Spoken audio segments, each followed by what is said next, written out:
नाज़रीन अस्सलाम वालेकुम। आप देख रहे हैं सियासत टीवी। कौमी ख़बरनामे में आप सबके इस्तकबाल है। मैं मोहम्मद सिद्दीक़। सबसे पहले सुर्ख़ियों पे एक नज़र डालते हैं।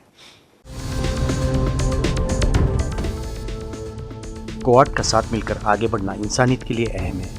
अमेरिका में क्वाड चोटी इजलास से मोदी का खिताब।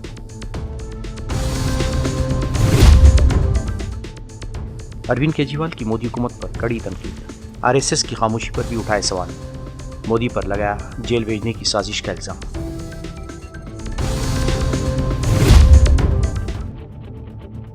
जेलों में बंद मिलिटेंट्स और पत्थरबाजों को रिहा करने का सवाल ही पैदा नहीं होता। जम्मू कश्मीर में अमित शाह का रैली से खिताब। कहा पाकिस्तान से कोई बातचीत नहीं होगी।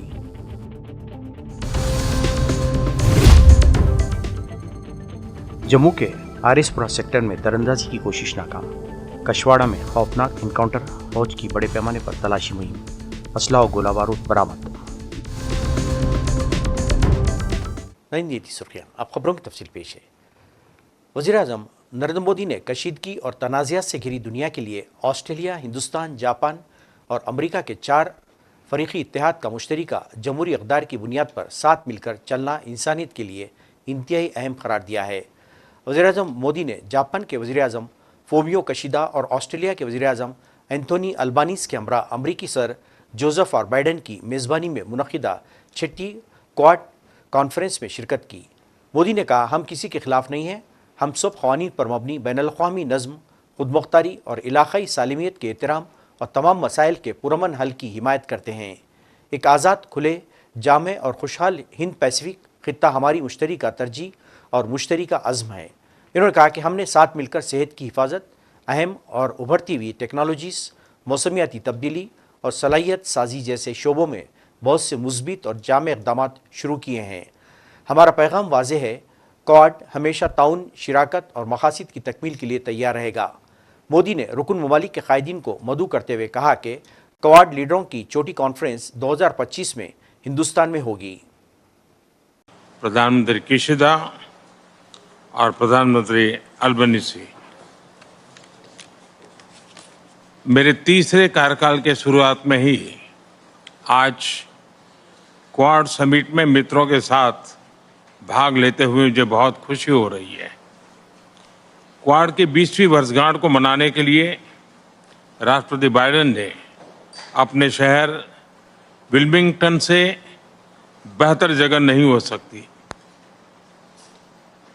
एमट्रेक जो के रूप में आप जिस प्रकार से इस शहर और डेलावेयर से जुड़े रहे हैं, कुछ वैसा ही रिश्ता आपका क्वाड से भी रहा है। आपके नेतृत्व में 2021 में पहली समिट का आयोजन किया गया और इतने कम समय में हमने अपने सहयोग को हर दिशा में अभूतपूर्व तरीके से बढ़ाया है। इसमें व्यक्तिगत रूप से आपकी बहुत महत्वपूर्ण भूमिका रही है। मैं क्वाड के लिए आपकी दृढ़ प्रतिबद्धता, आपके नेतृत्व और आपके योगदान के लिए आपको हृदय से धन्यवाद देता हूं। फ्रेंड्स, हमारी बैठक ऐसे समय हो रही है जब विश्व तनावों और संघर्षों से घिरा हुआ है। ऐसे में साझा डेमोक्रेटिक वैल्यूज के आधार पर क्वाड का मिलकर साथ चलना पूरी मानवता के लिए बहुत ही महत्वपूर्ण है। हम किसी के खिलाफ नहीं हैं। हम सभी एक रूल्स बेस्ड इंटरनेशनल ऑर्डर, संप्रभुता और क्षेत्रीय अखंडता के सम्मान और सभी मसलों के शांतिपूर्ण ढंग से हल निकालने का समर्थन करते हैं। फ्री, ओपन, इंक्लूसिव और प्रॉस्परस इंडो पैसिफिक हमारी साझा प्राथमिकता और साझा प्रतिबद्धता है। हमने मिलकर हेल्थ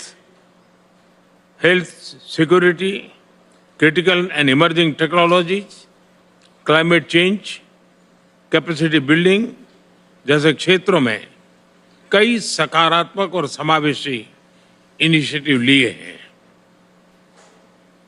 हमारा मैसेज साफ है, Quad is here to stay, to assist, to partner and to complement.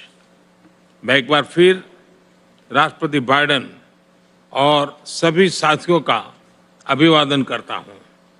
2025 में क्वाड लीडर्स समिट का आयोजन भारत में करने में हमें खुशी होगी। बहुत बहुत धन्यवाद। दिल्ली के साबिक वज़ीर-ए-आला अरविंद केजरीवाल ने जनता की अदालत से खिताब करते हुए वज़ीर-ए-आज़म नरेंद्र मोदी और मरकज़ की एनडीए हुकूमत पर कड़ी तनकीद की। इस दौरान केजरीवाल ने आरएसएस के सरबराह मोहन भागवत से 5 सवालात भी पूछे हैं, जो बुनियादी तौर पर मोदी हुकूमत के तरीक़ेकार और आरएसएस की खामोशी पर मरकूज थे। केजरीवाल ने अपने पहले सवाल में पूछा कि क्या आरएसएस इस बात से मुत्तफ़िक़ है कि वज़ीर-ए-आज़म मोदी सीबीआई और ईडी का इस्तेमाल करके हुकूमतें गिरा रहे हैं। इन्होंने कहा कि ये तरीक़ेकार जमहूरी उसूलों के ख़िलाफ़ है और आरएसएस जैसी तंजीम को इस पर मौक़ूफ़ इख्तियार करना चाहिए। इन्होंने कहा कि इनकी हुकूमत ने अवाम के लिए फ्री बिजली, पानी, ख़वातीन के लिए मुफ्त बस सफ़र और बच्चों के लिए बेहतरीन स्कूल और अस्पताल फराहम किए हैं। इन्होंने दावा किया कि उनकी कामयाबियों की वजह से मोदी हुकूमत उनसे खौफज़दा हो गई है और इन पर झूठे इल्ज़ामात लगाकर जेल भिजवाया गया। ये आरएसएस वाले कहते हैं हम राष्ट्रवादी हैं, आरएसएस वाले कहते हैं हम देशभक्त हैं। आज मैं पूरे सम्मान के साथ आरएसएस के प्रमुख हैं श्री मोहन भागवत जी, मैं पूरे सम्मान के साथ मोहन भागवत जी से 5 प्रश्न पूछना चाहता हूं और आपका समर्थन चाहता हूं। अगर मैं कोई गलत प्रश्न पूछूं तो बता देना और सही प्रश्न पूछूं तो मैं आपसे हाथ खड़ा करवा के पूछूंगा। मेरा पहला प्रश्न है मोहन भागवत जी से, जिस तरह मोदी जी देश भर में लालच देके या ईडी और सीबीआई की धमकी देके डरा के दूसरी पार्टी के नेताओं को तोड़ रहे हैं, पार्टियां तोड़ रहे हैं, सरकारें गिरा रहे हैं, क्या ये देश के लिए सही है? मैं मोहन भागवत जी से पूछना चाहता हूं, क्या आप नहीं मानते कि ये भारतीय जनतंत्र के लिए हानिकारक है? पूछना चाहिए कि नहीं पूछना चाहिए मोहन भागवत जी से? मेरा दूसरा प्रश्न है उनसे, देश भर में सबसे भ्रष्टाचारी नेताओं को मोदी जी ने अपनी पार्टी में शामिल करवा लिया। जिन नेताओं को कुछ दिन पहले मोदी जी ने खुद सबसे भ्रष्टाचारी बोला, जिन नेताओं को अमित शाह जी ने खुद भ्रष्टाचारी बोला, कुछ दिन के बाद उनको बीजेपी में शामिल करा लिया। मैं मोहन भागवत जी से पूछना चाहता हूं, क्या इस प्रकार की राजनीति से आप सहमत हो? क्या आपने कभी ऐसी बीजेपी की कल्पना की थी? पूछना चाहिए कि नहीं पूछना चाहिए मोहन भागवत जी से? मेरा तीसरा प्रश्न है मोहन भागवत जी से, बीजेपी आरएसएस की कोख से पैदा हुई है कि नहीं है? कहा जाता है ये देखना आरएसएस की जिम्मेदारी है कि बीजेपी पथभ्रष्ट ना हो। मैं मोहन भागवत जी से पूछना चाहता हूं, क्या आप आज की बीजेपी के इन कदमों से सहमत हैं? क्या आपने कभी मोदी जी से ये सब ना करने के लिए बोला? मोहन भागवत जी बताएं कि क्या आपने मोदी जी को ये सब गलत हरकतें करने से रोका कभी? पूछना चाहिए नहीं पूछना चाहिए? मेरा चौथा प्रश्न है मोहन भागवत जी से, जेपी नड्डा जी ने लोकसभा चुनाव के दौरान उन्होंने कहा कि बीजेपी को अब आरएसएस की जरूरत नहीं है। आरएसएस बीजेपी की मां समान है कि नहीं है? क्या बेटा इतना बड़ा हो गया कि मां को आंखें दिखाने लग गया? क्या बेटा इतना बड़ा हो गया कि आज मां को आंखें दिखाने लग गया? जिस बेटे को पाल पोस के बड़ा किया, जिस बेटे को प्रधानमंत्री बनाया, आज वो बेटा पलट के मां को अपनी आंखें दिखा रहा है। मातृतुल्य संस्था आरएसएस, आज वो बेटा अपनी मातृतुल्य संस्था को आंखें दिखा रहा है। मैं मोहन भागवत जी से पूछना चाहता हूं, जब नड्डा जी ने ये कहा तो आपके दिल पे क्या गुजरी, आप जरा बताइए इस देश को। क्या आपको दुख नहीं हुआ? मैं आरएसएस के हर कार्यकर्ता से पूछना चाहता हूं, जब नड्डा जी ने कहा कि हमें आरएसएस की जरूरत नहीं है, क्या आरएसएस के हर कार्यकर्ता को दुख नहीं हुआ? मेरा 5वां प्रश्न मोहन भागवत जी से मैं कहना चाहता हूं, आप ही लोगों ने मिलकर कानून बनाया था कि 75 साल के होने पे कोई भी व्यक्ति रिटायर होगा। इस कानून के तहत आडवाणी जी को रिटायर कर दिया, मुरली मनोहर जी जैसे बड़े बड़े नेताओं को रिटायर कर दिया, बीसी खंडूरी जी को रिटायर कर दिया, कलराज मिश्र को रिटायर कर दिया, शांता कुमार को और पता नहीं कितने लोगों को रिटायर कर दिया। अब अमित शाह जी कह रहे हैं कि ये नियम मोदी जी पे लागू नहीं होगा। तो मैं मोहन भागवत जी से पूछना चाहता हूं, क्या आप इससे सहमत हो कि जो नियम आडवाणी जी पे लागू हुआ? मरकजी दाखिला अमित शाह ने दहशतगर्दी के खिलाफ सख्त मौक़िफ़ अपनाते हुए कहा कि जम्मू कश्मीर में किसी पत्थरबाज या दहशतगर्द को रिहा नहीं किया जाएगा। इन्होंने कहा कि दहशतगर्दी के मुकम्मल खात्मे तक पाकिस्तान के साथ मुज़ाकिरात भी नहीं होंगे। कांग्रेस और नेशनल कॉन्फ्रेंस के इंतखाबी मंशूरों को हदफ तनकीद बनाते हुए इन्होंने कहा कि ये जमातें जम्मू कश्मीर में पुरानी सिस्टम को वापस लाना चाहती हैं। अमित शाह ने कहा कि एनसी कांग्रेस इत्तेहाद ने अपने इलेक्शन मंशूर में जेलों में बंद बड़े दहशतगर्दों और पत्थरबाजों को रिहा करने का वादा किया है, लेकिन उसकी हरगिज़ इजाज़त नहीं दी जाएगी। इन्होंने इल्ज़ाम लगाया कि फ़ारूक अब्दुल्ला जम्मू के पहाड़ी इलाकों में दहशतगर्दी की अय्या की बातें कर रहा है, लेकिन मैं ये वाज़ेह करना चाहता हूँ कि मोदी की हुकूमत में दहशतगर्दी को ज़मीन के अंदर दफन करके ही दम लेंगे। उनका मजीद कहना था कि संगबाजों और दहशतगर्दों को जेलों से रिहा करने का सवाल ही पैदा नहीं होता। अमित शाह ने कहा कि मैं फ़ारूक अब्दुल्ला और राहुल गांधी को बताना चाहता हूं कि दहशतगर्दी के खात्मे तक पाकिस्तान के साथ कोई बातचीत नहीं होगी। आज इनको पूछना चाहता हूं, फारूक साहब को 30 साल तक जम्मू कश्मीर में आतंकवाद चला, 30 साल में 3000 दिन जम्मू कश्मीर में कर्फ्यू रहा, 40,000 लोग मारे गए। उस वक्त आप कहां थे? फारूक साहब बताइए, ये 3000 दिन कहां थे आप? इसका हिसाब दीजिए। वो नहीं देते हिसाब, मैं दे देता हूं। ये 3000 दिन लंदन में आराम से छुट्टियां मना रहे थे, कश्मीर जल रहा था। भाइयों बहनों, इनको नेतृत्व देना चाहिए क्या? जोर से बोलो, देना चाहिए क्या? मोदी साहब आए, आतंकवादियों को चून चून कर हमने साफ कर दिया, साफ कर दिया, साफ कर दिया।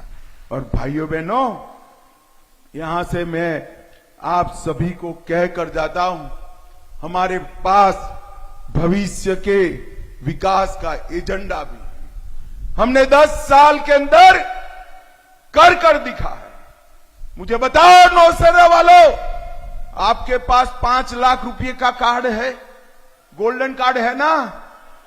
मोदी जी के आने के पहले था, अब्दुल्ला साहब ने दिया था। अब आप समझ कर चलो, रैना को जिता दो, 5 लाख का कार्ड 10 लाख का होने वाला है। 5 किलो गरीबों को अनाज फारूक अब्दुल्ला साहब ने चावल दिया था क्या? जोर से बोलो, दिया था। ये बंद करा देंगे, हम इसको चालू करेंगे। किसानों को 6,000 रुपया मिलता है या नहीं मिलता है? अब आप रैना को जिता दो, 6,000 का 10,000 हो जाएगा, ये मान कर चलो। एक तरफ अमित शाह कश्मीर से दहशतगर्दी के खात्मे की बात कर रहे थे, तो दूसरी जानिब दरअंदाजी के ताज़ा कोशिश के बाद आर्मी के जवानों और दहशतगर्दों के माबैन खूनरेस एनकाउंटर जारी था। बीएसएफ ने इन एनकाउंटर की तस्दीक करते हुए कहा कि जम्मू के आरएसपुरा सेक्टर में पाकिस्तान से दरअंदाजी की कोशिश नाकाम बना दी गई है। फौज का कहना है कि इस इलाके के घने जंगल से बड़ी तादाद में असला और गोला बारूद बरामद किए गए हैं। रात को करीब 11 बज के 11:15 से 11:20 के बीच में जो फेंस और बॉर्डर के बीच में पाकिस्तान की तरफ जो एक धान का खेत है आगे, उसके अंदर कुछ क्रॉलिंग की हरकत, जो हमारा ड्यूटी पॉइंट है बॉर्डर के साथ साथ सब लगे हुए हैं, तो वो अलर्ट थे। उन्होंने देखा कि कुछ चावल के खेत में हरकत हो रही है, तो इमीडिएटली अलर्ट जो ट्रूप्स थे उसमें फायर किया गया, और फायर करने के बाद में जो हरकत है वो नज़र नहीं आई, क्योंकि चावल का खेत करीब 2.5-3 फीट ऊंची फसल है उसके अंदर, और लेकिन पूरा एरिया उसको निगरानी में रखा गया। और सुबह जब सर्च किया तो एक बैग मिला जिसके अंदर हथियार और एमनिशन बरामद हुआ, जिसमें एक AK-47 राइफल है, 2 मैगजीन करीब 17 राउंड हैं उसके अंदर, और इसी प्रकार से 2 पिस्टल हैं, दोनों फॉरेन मेड हैं, और उसमें भी 4 मैगजीन और करीब 20 राउंड मिले। तो ये बहुत ही अच्छा ऑपरेशन है, जिसमें एक इन्फिल्ट्रेशन बिड की गई है पाकिस्तान की तरफ से, जिसको कि अलर्ट ट्रूप्स ने मुस्तैदी से उसको नाकामयाब किया और बहुत अच्छी रिकवरी की। कश्मीर में फौजी ज़राए के मुताबिक हफ्ता और इतवार की दरमियानी शब BSF जवानों ने आरएसपुरा सेक्टर में फेंसिंग के नज़दीक मशकूक नकलो हरकत देखी। इन्होंने कहा कि मुस्ताद बॉर्डर सिक्योरिटी फोर्सेस और अहलकारों ने दरअंदाजी की कोशिश को नाकाम बना दिया, और बाद अज़ा मुश्तबा मुकाम पर तलाशी के दौरान एक AK राइफल, 2 पिस्तौल, 4 पिस्तौल मैगजीन और 20 गोलियों के राउंड बरामद करके जब्त किए गए हैं। सरहदी इलाके में आखिरी इत्तलात मौसूल होने तक तलाशी ऑपरेशन जारी था। इस दौरान कशवाड़ के इलाके छात्रू के जंगल से इनकाउंटर की खबरें आ रही हैं। रियासत आंध्र प्रदेश के मशहूर तिरुपति मंदिर, जिसे दुनिया की अमीर तरीन जियारत गाहों में एक माना जाता है, वहाँ प्रसाद में दिए जाने वाले लड्डू को लेकर तनाज़ा बढ़ता ही जा रहा है। यहाँ मिलने वाले प्रसाद के लड्डू में सूअर और गाय के गोश्त की चर्बी की मिलावट का इंकशाफ हुआ है। लड्डू में मिलावट के मसले को संगीन करार देते हुए श्री रविशंकर प्रसाद ने कहा कि लड्डुओं में मिलावट करके हिंदुओं के जज्बात को ठेस पहुंचाने की साजिश की गई है। इस मामले में मुलविस अफराद को सख्त सज़ा मिलनी चाहिए। इन्होंने मुतालबा किया है कि मंदिरों की निगरानी के लिए मजहबी रहनुमाओं की एक कमेटी बनानी चाहिए। We have read in history book how in 1857 the Sipai Mutiny happened, and now we see how the sentiments of the Hindus are deeply wounded by this laddu. I mean, this is something which cannot be pardoned, it cannot be forgiven, it's malicious, and it is height of greed of the people who are involved in this process. So they need to be punished severely. Not only that, all their assets should be seized and they should be put in jail, whoever is remotely involved in this process. And number one. Second, what is needed is, the Hindu psyche is so wounded now when listening to this. We need to check on not just the laddu but every food product. Laddu के तनाज़े के बावजूद तिरुपति के तिरुमला मंदिर में बड़ी तादाद में अकीदतमंदों की आमद का सिलसिला जारी है। अकीदतमंदों ने तौक़्क़ु ज़ाहिर की है कि मंदिर इंतज़ामिया इस मामले को संभाल लेगी। पितृ श्राद्ध पक्ष we are coming from Bangalore. We are coming from Bangalore. He is coming from Hyderabad. I think comparatively the rush is less. For a weekend and especially for a Sunday, I think it is much less and very great darshan actually.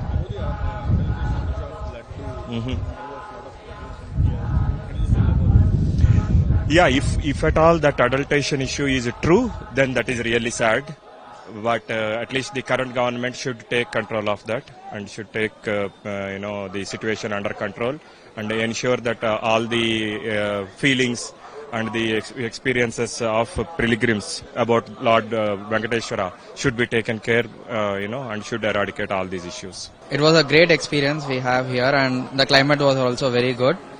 And I hope that it's a very special month, and devotees had a very good time over here. And I hope everyone is doing the prayer, and Balaji's blessing would be there for each and everyone.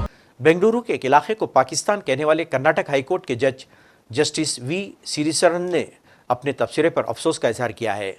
News portal ABP पर शाये खबर के मुताबिक justice सिरिसानंदा ने कल bar association के नुमाइंदों को अपनी अदालत में बुलाया और कहा कि उनका मकसद किसी खास कम्युनिटी पर तबसरा करना नहीं है। इन्होंने हाईकोर्ट के वकीला को यकीन दिलाया कि वो आइंदा इस तरह का तबसरा नहीं करेंगे। जज ने खातून वकील की सरजनिश करते हुए गैर हिस्सास रिमार्क्स पर भी वजाहत की। इन्होंने वाजे किया कि इन्होंने जो कुछ कहा वो इस केस में फरीक के हवाले से था जिसके लिए खातून वकील पेश हुई थी। हाईकोर्ट बार एसोसिएशन के नुमाइंदों ने जस्टिस सिरिसानंद से दरख्वास्त की कि वो इसकी समाअत के दौरान केस से बाहर के मामलात पर तबसरा ना करें। काबिल ज़िक्र है कि सुप्रीम कोर्ट ने जज के तबसरे का नोट लिया है। चीफ जस्टिस की सरबराही में सुप्रीम कोर्ट के 5 सीनियर तरीन जजों की बेंच ने कर्नाटक हाई कोर्ट के रजिस्ट्रार से इस मामले पर रिपोर्ट तलब की है। प्रेमपुर स्टेशन के करीब आज सुबह पटरियों पर LPG सिलेंडर मिलने के बाद कानपुर में एक बड़े हादसे को टाल दिया गया।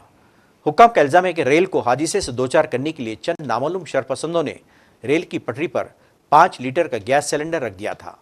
इस दौरान लोको पायलट ने सिलेंडर को देखकर इमरजेंसी ब्रेक लगाई और इंतजामिया को वाक़े की इत्तला दी, जिसके फौरी बाद सिक्योरिटी फोर्सेस और दीगर टीमों ने सिलेंडर को चेक किया और इसे ट्रैक से हटा दिया। CPRO नॉर्थ सेंट्रल रेलवे ने इस वाक़े की तहक़ीक़ात का हुक्म दिया है। क्या स्वरूप था, कैसे हुआ? आज प्रयागराज मंडल के प्रयागराज से कानपुर खंड में प्रेमपुर स्टेशन, जो कि कानपुर देहात जिले के अधीन आता है, वहां पे एक गुड्स ट्रेन JTTN रिसीव हो रही थी लूप लाइन पे। तो उसके लोको पायलट ने ये ऑब्जर्व किया कि जैसे ही उसकी ट्रेन इंटर कर रही थी कि कोई एक छोटा घरेलू जो सिलेंडर है 5 लीटर वाला, वो उसको ट्रैक पे पड़ा हुआ दिखा। उसने तुरंत ही सजगता का परिचय देते हुए उसको अपनी ट्रेन को कंट्रोल किया। म्यूजिकल हिट ताल की टीम ने 1999 मुंबई में फिल्म की 25वीं सालगिरह का जश्न मनाया। इस मौके पर फिल्म की खुसूसी स्क्रीनिंग भी की गई। इस तकरीब में मौसीकी के माहिर AR रहमान, हिदायतकार सुभाष घई, अदाकार अनिल कपूर, सौरभ शुक्ला, प्रोड्यूसर रमेश तोरानी और कोरियोग्राफर शामिक दावर समेत मशहूर शख्सियात ने रेड कार्पेट पर जलवागर हुए। इस मौके पर बात करते हुए सुभाष घई ने कहा कि ऐसी शाहकार फिल्में बार बार नहीं बनती। AR रहमान ने कहा कि इस ज़माने में टेक्नोलॉजी के फुकदान के बावजूद इस फिल्म के लिए जो मौसीकी निकल कर आई, इसकी मिसाल नहीं मिलती। He is 27, I'm 29. Oh my God. So we produce this music. How young and how childish or children we work together. You see, this kind of music can come only when there is a big child in you. I mean, we have grown up little bit because the media is there so much. So we have to be conscious about it. Otherwise, this kind of music, and when you have a composer like him, so you have a God with you, you have a child with you. So you don't have to work. You just have to sit down quiet and you will compose. वहाँ साहब मुझे पूछते हुए अजीब लग रहा है, 25 साल पहले क्या थॉट रही होगी आपकी जब ये म्यूजिक के लिए फिल्म आपके पास आई? Feels like yesterday, like as you said, it just feels like time is just frozen. The memories are still very fresh. We worked in Chennai, we worked in Mumbai, we went, worked in a studio Audius, we worked in, other smaller studios in Mumbai. All of them come back as memories, especially Bakshi Saab. नाज़रीन, आखिर में सुर्खियों पे एक और नज़र। Quad का साथ मिलकर आगे बढ़ना इंसानियत के लिए अहम है। अमेरिका में क्वाड एक छोटे इजलास से मोदी का खिताब।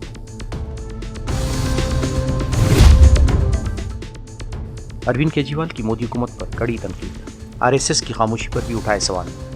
मोदी पर लगाया जेल भेजने की साजिश का इल्जाम।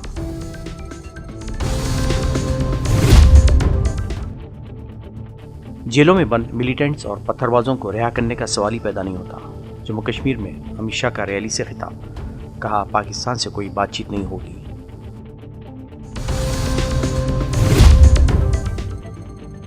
जम्मू के आरिसपुरा सेक्टर में दरअंदाजी की कोशिश नाकाम। कशवाड़ा में खौफनाक इनकाउंटर, फौज की बड़े पैमाने पर तलाशी मुहिम। असला और गोला बारूद बरामद। नाज़रीन, इसी के साथ ही कौमी खबरनामा खत्म होता है। मुझे और सारी सियासत की टीम को इजाज़त दे। अल्लाह हाफ़िज़।